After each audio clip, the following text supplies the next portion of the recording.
Thank you all for joining. This is essentially designed to be a beginner's guide to finance management for micro business. The idea behind this is that, especially when you're starting out small, you don't need to invest a lot into this. The concept is that you don't need a bazooka to go ahead and kill a mosquito, right? So just a bit about myself and my co-founder before we kickstart the conversation. I'm Abdul Ghafoor Fazal. I'm the founder of Paci.ai, Cosmere Technologies, Cosmere School, and I'm an ex-director with EY. I have my colleague with me, Gulnar. I think, as you mentioned, a lot of you know Gulnar. She's essentially the face of the product, and she's co-founder as well as the finance lead for Zomato in the region. I mean, she was a finance lead for Zomato in the region. Just 1 second. Still the navigation is sorry about that. The reason why we don't focus a lot on finance management is that the big problem essentially is because finance management is essentially made complex, right? And it's a hassle that when you're starting off. That being said, the pitfalls of not maintaining documentation is positively something to be avoided. This can be crippling for your business. And with regulations coming as of VAT in 2018 and 2019 corporate tax, the fines especially that's being levied, it just doesn't make it worth anymore to not keep an eye on this.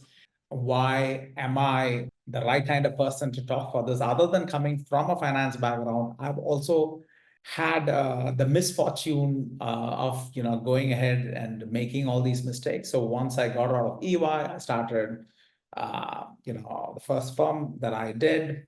What happened is I went ahead, I was more excited about the color of the logo, the website. What am I going to talk to my customers? What am I going to sell, right?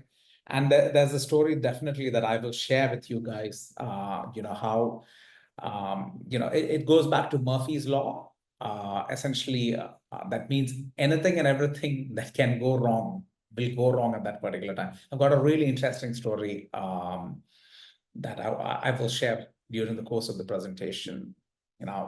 So why is that we don't bother, right? The reason we don't really bother with this is it's very simple, right? I've written it's boring, and boring, right? A lot of us get out to build something. We work on our passions. Either you want to build something, you saw an opportunity, you want to work on our passion. So expectation is something, it's a ChatGPT generated figure. This is our expectation. We want to look outside the window, see what's the big picture and all of that. But the reality is that entrepreneurship, and especially when you're starting off, is a lot of grinding out results. It's taking a look at those small things, experimenting, be it your marketing strategy or anything, so on and so forth. Anybody feel free to stop me in between this, because a lot of you have your cameras off. It is difficult for me to understand whether it's being confusing or so on and so forth, right? Just a quick poll. Just wanted to understand a couple of these. If you people know what's the difference between cash accounting, accrual accounting, you can just, if all of you know it, you don't need to do anything. If you don't, you can just say no, right, to a certain question. What's the difference between a pro forma invoice and an invoice? What's the difference between sales and revenue? Or, you're a sole proprietor of a business. Can I shop for my personal stuff with my business account? And some of these things are questions that's been asked by our customers, right? And as recent as today morning, right? And so that's why we put them. I'll wait for, I'll just wait for maybe like a minute if anybody wants to, answer something to this, and then we can go from there.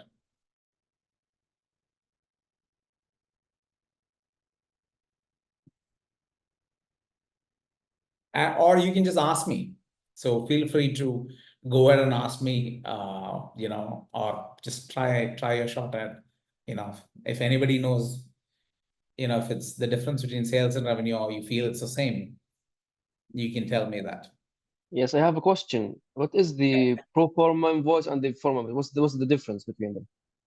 So pro forma invoice is, you can use it. So a lot of people, it is like a quotation because it's not finalized. Sometimes the rates would need negotiations and all of that. So what would happen is that, for example, you send out an invoice. You're ideally supposed to log it into the system, right? That is what it is. Or like, for example, if you have a system, you send an invoice, either you've got to edit it or void it. And that means there's a trail to it.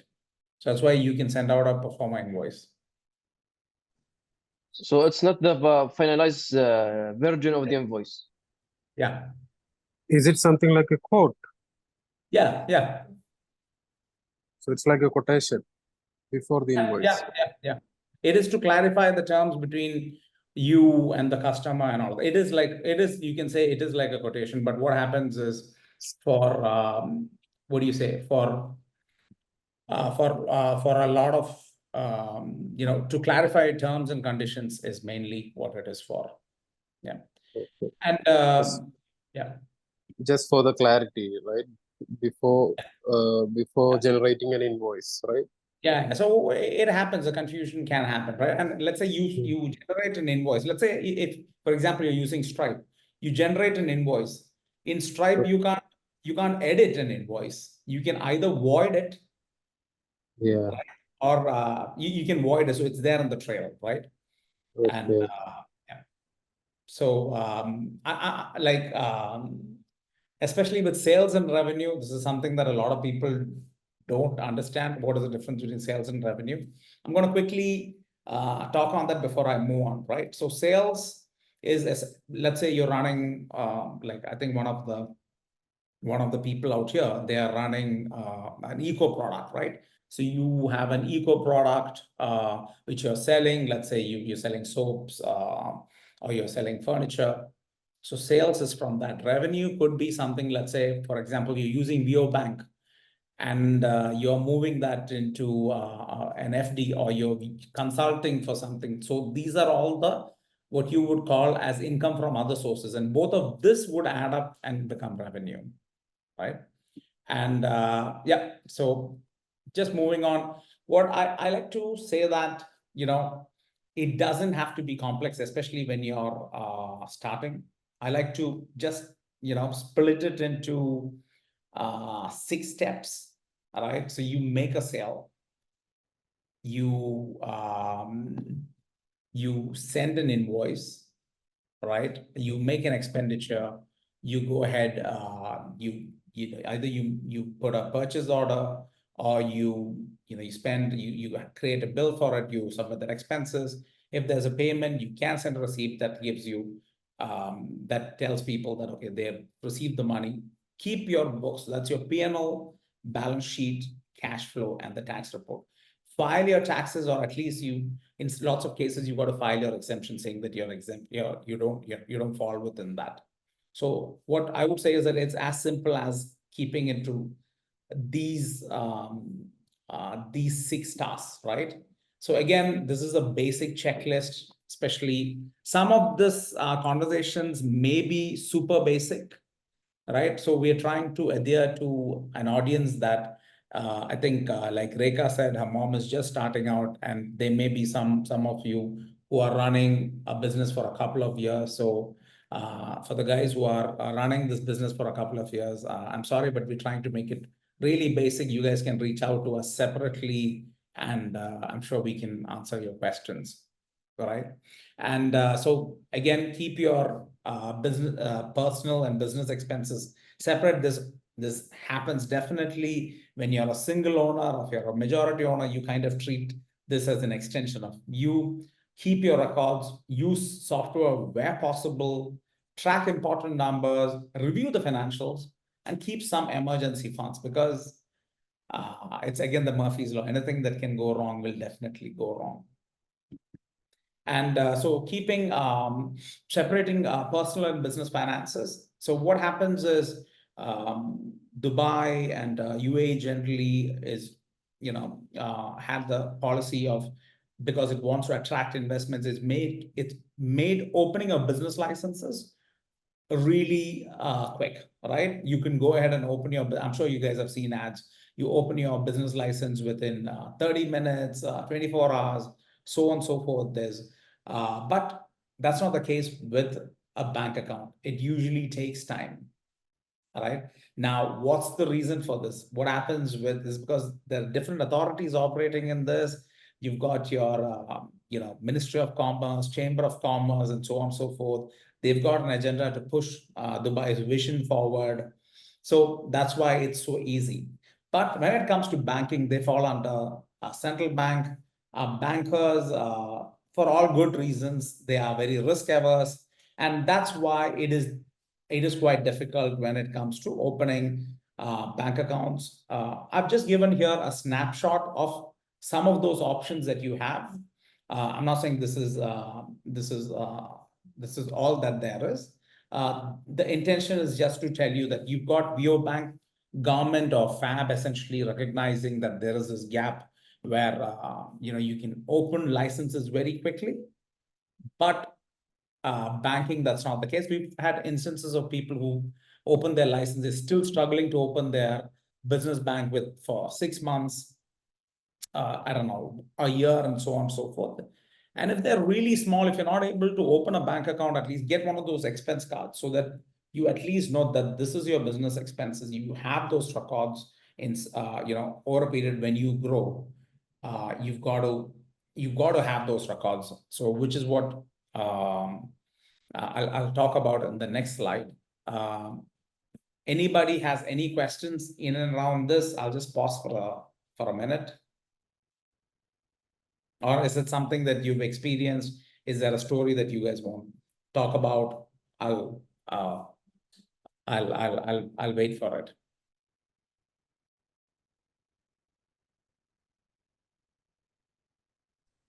I heard something about a rack starter. Yeah, so Rack starter. Rack has it so I think Mashrik, I think Rack Live or something like that. Yeah, you're true. I mean, you're right. This is Rack not starter something. Yeah. So the reason we've just giving you these options is that, but still a lot of the businesses would operate from co-working spaces, and they're right to do that. When you're starting off, it's not smart to get into an office till you know there is business for it, right? And so yeah, Rack is there. In the next presentation, we'll definitely update it. Thanks for that. I think there's one more. I think it's called ENBD Live or something like that on that. So here we have just told you how long it takes. What is that? Is it an entirely online process, or sometimes does a person come to visit you? Do they need an office? What is the kind of charges there? For example, VO charges 99, but like Mashrik and others charge 250 for balance maintenance, and there's a relationship charge, and so on. So when you start off, at least keep an eye that that it may cost you anything from 100 dirhams per month to 350, 400 to maintain a bank account. That's not something that people keep as part of their budget, right? They go like, that comes up to 5,000 dirhams a year, right? I mean, I'm talking about the max range, especially if you don't maintain balances. I think there's a charge of 250, depends on bank to bank. It goes up to 500 is what I've heard. And yeah, so just wanted to give you a bit of this thing on that.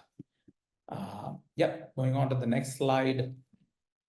So keeping records, right? So I would say maintain your basic records at your bank accounts, your invoices, the holy trinity of P&L, balance sheet, cash flow statement. So this is just a snapshot of us. We've got a bot. We've just asked it, what records do I have to maintain as a small business for FTA, right? So FTA is saying that, these are the various records that you've got to maintain. They're obviously, being an authority, they want to be as comprehensive. So it's not exactly cut and dry, but they've given various documentation. More important thing is that what FTA said is that you've got to maintain your records for a minimum of 5 years. That's why I put in the on like a screenshot from the FTA's this one onto this thing, 5 years, right?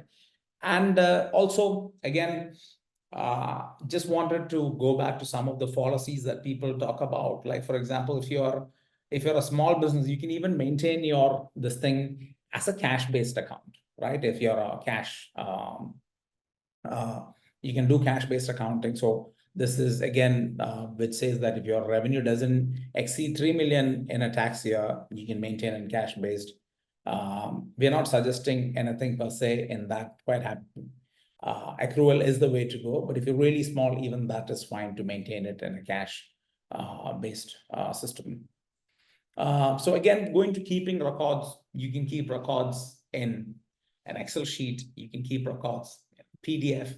Again, I wouldn't suggest it. You can use a lot of these accounting softwares that's there. I've just put some of those popular ones. There's a lot of ERPs too, Zoho, QuickBooks, Odoo, Xero.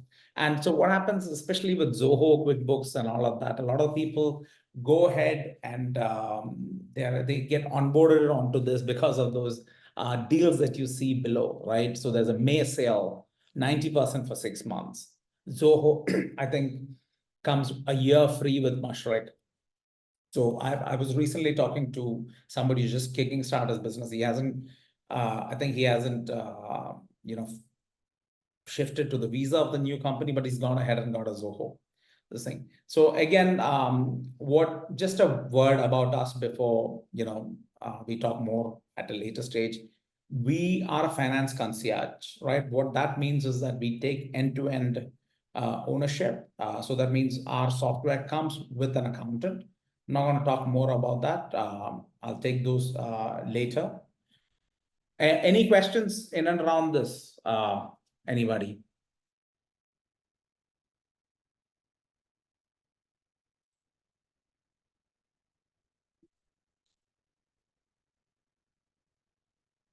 So moving on. So I just say track these 4 important numbers. That's your revenue, your expenses, your profit margin, and your cash flow.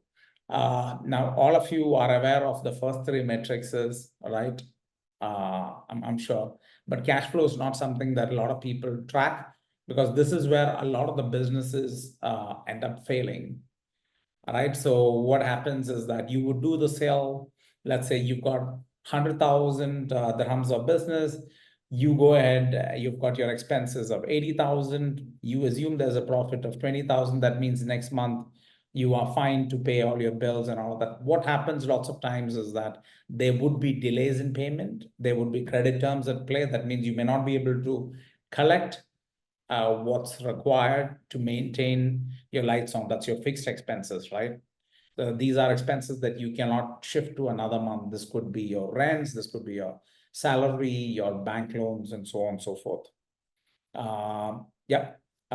Again, I'm just going to move on. Feel free to stop me at any point where you feel that you require more explanation. Some of this, like I said, it's super basic. And again, just one this thing before I move on to the next slide is, depending on industries, there's a lot of different KPIs that you can analyze that gives you, for example, if you're a trader, your stock turnover is super important. If you're a software business, your cost of acquisition of a customer is super important. So it really depends on your industry, but these 4 are the holy grail that you've got to absolutely track and keep an eye on. And moving on, this is collecting payments. Some of those popular ones are Zena, MamoPay, Stripe, PayTaps, PayMob. What I've put here is like a table that, of the different kinds of expenses involved in collecting payments through them. It's not something that people sometimes talk about. For example, if you collect payment through Stripe, it would cost you anything from, they say 2.9% plus 1 dirham. But when you add up, especially if the payments are small, it comes up to anything from 3% to 3.6% is what we have seen. So again, something to be, aware of, especially when the transactions are large. This does come up to quite a large percentage if you're operating in a low margin kind of business. Again, something to be fully aware of, right? Again, as I always say, feel free to stop me anytime, any questions in and around this. We'll definitely send you this table for the people, just reach out to us and we'll send you this table with the list of fees and so on. So next, what we go ahead and we say is that if you're a small business, you've got to have at the beginning of the year, keep a very simple, basic budget with you. All right. So you need to, the budget should just essentially tell you that, okay, this is my, this is what's going to be my revenue target. This is my expense target. It captures all the kinds of fixed variable expenses that you have. And then it would be also smart to put a contingency there, because most times we end up not capturing everything.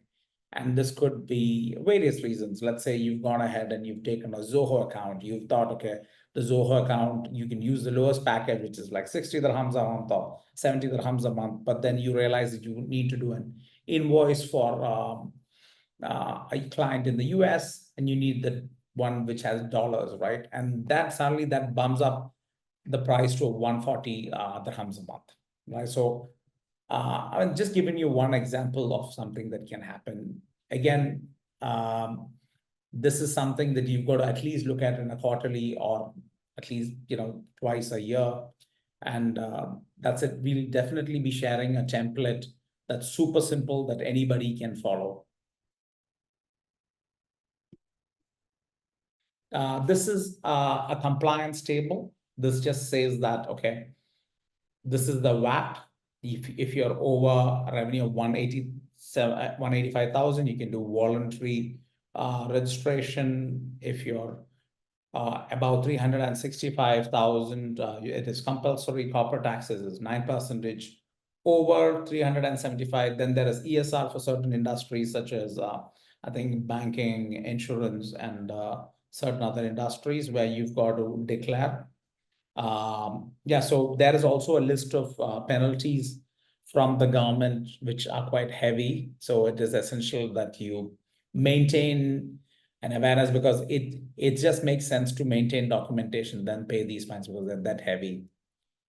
Now I have just gone ahead and then just gone ahead and asked ChatGPT, can you maintain can you set up what do you say? Can you set up Zoho Books by itself by somebody who's not an accountant? And definitely you can set it up, but when you're starting off, you need to remember, is that what you want to do?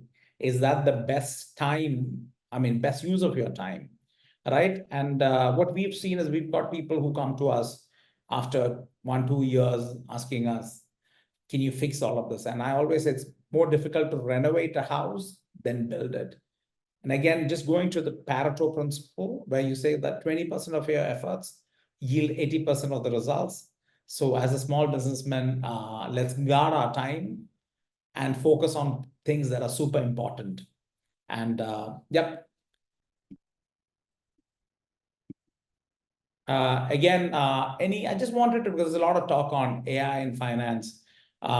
Any views on, is AI in finance good, bad? Another question that I wanted to ask is, should you be maintaining records from the beginning? Feel free to say something, guys, and then we can go from there. Any opinions, any thoughts, any musings?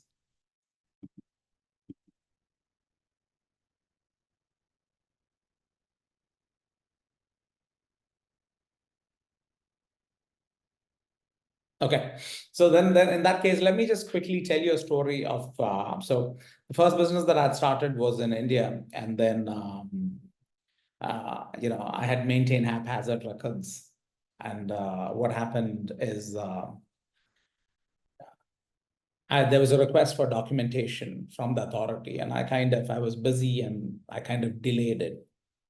And then what happened is by the time I was preparing it, the authority had frozen my bank account because they had wanted some enquiries, right? Now, what happened in that particular case is that it was a very clear this one. It was just that we hadn't submitted the documentation in the format, or we had skipped, we had misunderstood certain things. And we were just submitting it. It was at the same time that the pandemic hit. And during the pandemic, I had my bank account frozen. And I had a lot of stuff that I was paying through my personal account because that was during the pandemic, and that's how we ran the business. And this was this was completely avoidable. It was just probably lazy from our side in terms of in terms of providing that information.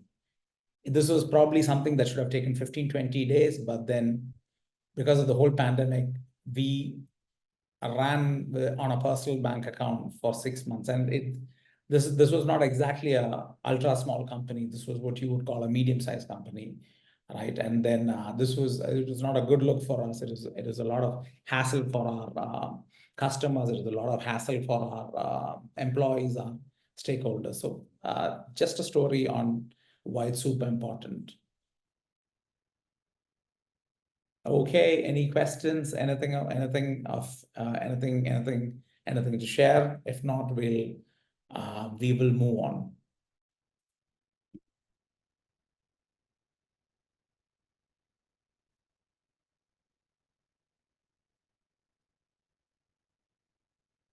Okay, this is just a view of AI in finance, and how this just shows Paci's dashboard and how easy it is to just, everything is documented, and all you need to do is just drag and drop a couple of documents into the software, any kind of format, right?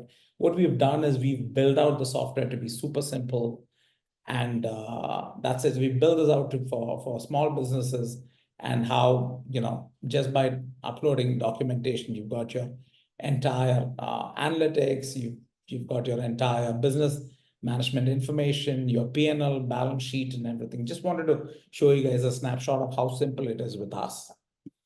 Yep. Just a bit, like I said, now since we are close to the end of the webinar, I will take some questions. In the meantime, I also wanted to just tell you a little bit about Paci. Our idea is to empower small businesses with technology. What I believe is business people, especially the small ones, they just don't want to be left alone with a software. Now, what's happened with a lot of these softwares is that they've got complex because of regulatory requirements, and because of regulatory requirements. And what we do is that if you sign up with us, you also get an accountant. The software comes with an accountant, right? And the name is also taken from the father of accounting. The reason for that is because we want to make it simple. And it was started to be simple, and that's why the name is from Lucas Pacioli. And we want to just take it back where finance management is a little bit more pleasant experience than it is thought out to be.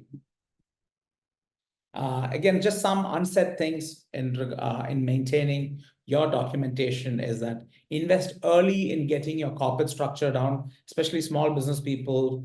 When you start with your friends, with your brothers, your cousins, it's, it's not out in the, it's not clear. Some people will be in the license, some are not, or certain expectations are not. We've seen people struggle to move on because somebody is not allowing for a firm to be closed down. So they're currently just, filing VAT or getting fined in spite of it having no operations at all. So just something to keep in mind, right? Again, going back to what our solution is, as I mentioned, Paci is a software with a service that takes care of your finance operations. What Paci does is, if you don't have anything, you just need to upload your current manual Excel sheets, PDFs, and it takes care of everything. If you have any of the softwares, that's fine too. We integrate with your Zoho, Xero, QuickBooks, PDF. We've also built out triggers and notifications onto WhatsApp so that you don't forget anything. You get your reports there. So we are built out to where you are, instead of building something that you need to learn. We build things that you're already using. So we're just adding on to that.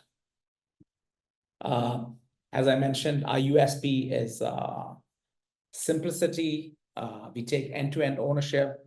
We're building for the small business, for the small guy. We use AI to reduce the manual work.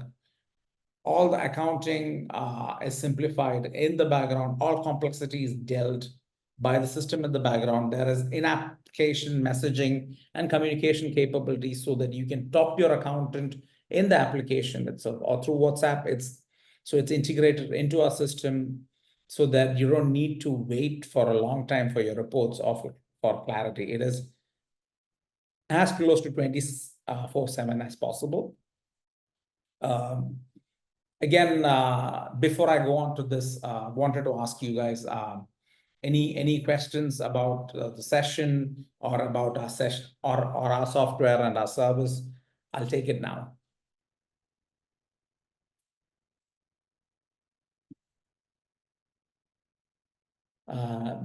Sorry, sir. From Mr. Elite Prestige. Sorry, I'm just calling you out because just wanted to see if anybody had any questions. Hello, Mr. Abdul, Vasvi here. Yeah, hi Vasvi, how are you? Yeah, I'm good, thanks. So how is this Paci different, I mean, more useful than, I mean, you said now, but with a small business like mine, I am thinking of using this Zero or the books, Zoho, these things, right? QuickBooks. So how easy it is than those things when you compare with Paci? Perfect. That's a great question. So first thing I want to say that we are not competing with them. They're great accounting tools, right? What we do when it comes to if you're using them is that we simplify the whole process, right? It's super simple. We just tell you absolutely what you're required to know, and then we've taken out all those accounting complications. That's all done in the background. What you have is like a very simple digital ledger, right? And it just tells you your basic stuff. That's your income, expense, profit, cash flow, what you've got to collect, what you've got to pay, your top customers, your top subscribers. And it is a much more simpler way, right? That's one. And secondly, we come with an accountant, right? So what I would say is that we are the last mile finance management, right? So it is like having an accountant plus the software. That's the difference, right? And so is this an app? I have another question. Is it an app or do I need to log on to you will need to log in into a web platform. There is mobile versions of this, which gives you reports and analytics and all of that. Okay. So if your monthly reports and everything comes in a mobile enable this one, it tells you what you need. That's all mobile. What we could do is that you could reach out to us independently and we'll show you the demo. And I think maybe a bit more time to show you how easy it is. I think we are built for micro businesses. That's Mr. Ghafoor, I have yes. two questions. Yes, sir. The first one, it does include a CRM. Sorry? It does have a CRM inside the application. No, within this thing, it doesn't have a CRM. But for some of our customers, we are integrating a CRM onto this. So I can integrate any CRM I have. Yeah, so we are integrating a CRM. No, that's a separate task that we're doing for them. Yeah. Okay, perfect. Thank you so much. Yes. Like I said, you can reach out to us. It'll be, you know, you've told me you're an event company. It gets a little bit of understanding for us what exactly your needs are, and then we can come up with a solution for you. Easier that way instead of me guessing what is required. Yes, definitely. Yeah. I will contact you definitely. Thank you. Sure. Just to, we wanted to introduce Sprinkles by Paci. We're keeping it light, and this one, I'll let Gulnar talk about it. This is her idea, and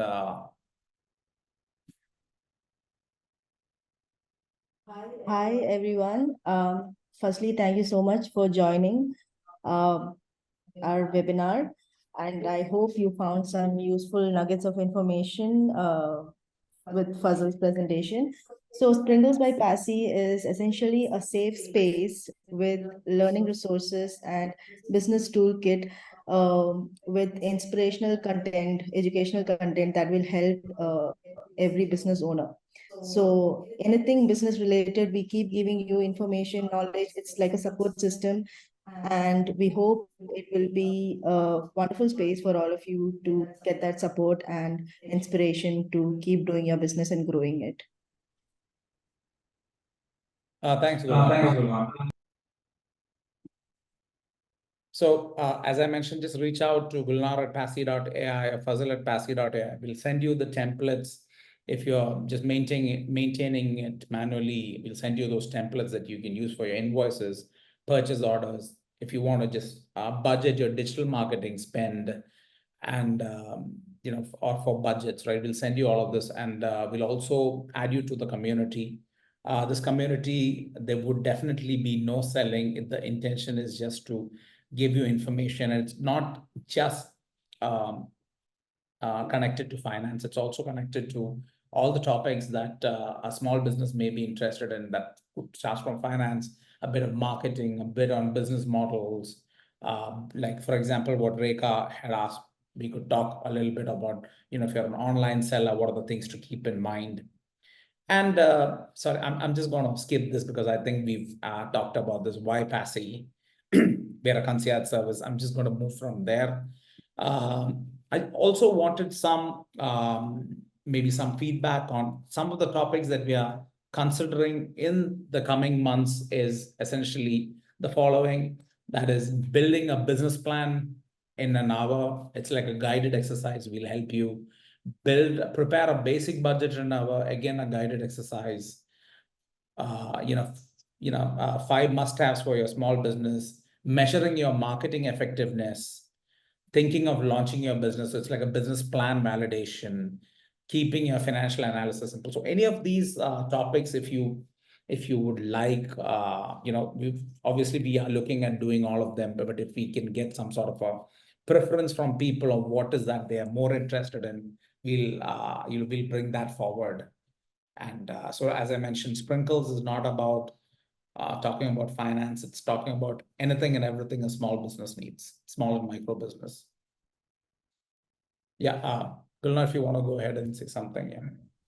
Yeah, I just wanted to let everyone know that the link for the Sprinkles community has been put in the chat. So if any of you are interested, please click on it and join us. Thank you. Thank you all. Any doubts, anything? I'll take 5 minutes. If not, thank you for attending this. Pleasure to have you guys. I hope to do more sessions other than finance with you guys. So feel free to please tell me what is that you really want to hear about.